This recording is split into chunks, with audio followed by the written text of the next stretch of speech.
What's up, Makoy and friends? Yan, papunta ko kami dyan sa Birkenstock. Galing mo kami ng flea market at nasero kami dyan. Dito nga pala kami sa sa Pyramid, Paris. Nice. Yan. Titignan namin kung ano yung mga bago nila. Check lang namin. Kasi nandito na rin kami. Tingnan namin kung may mapipili kami o wala. Yan, naglalakad kami dyan. At yan, malapit na kami sa Birkenstock. Ayan, nasa loob na kami ng Birkenstock dyan. Kung makikita nyo po, yan ang mga bagong design nila. Yan, may sinasabi pa na wag hawakan ng salamin.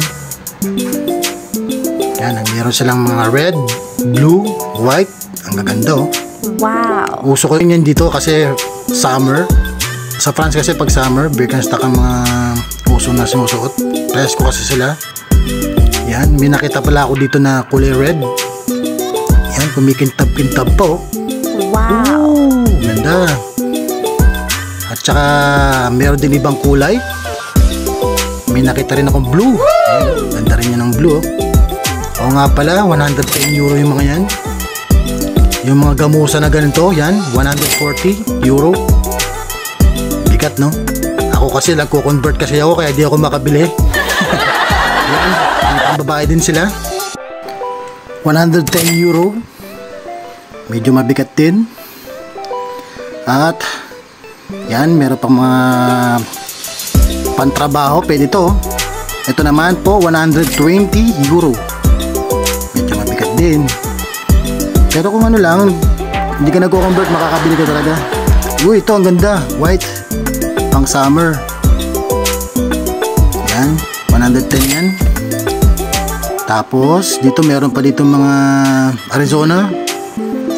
Yan, 110 din ho to. Ganda oh. Ito talaga, may nakita ko dito. Yan, gamusa. Yan, 140 naman po. At saka itong red.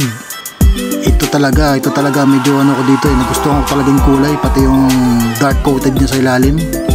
140 euro. Yan. Meron din sila dito mga gamusa. Ito, ang ganda nitong gamusa na to. Ganda rin niya, 140 euro. Yan, marami pa magaganda dito.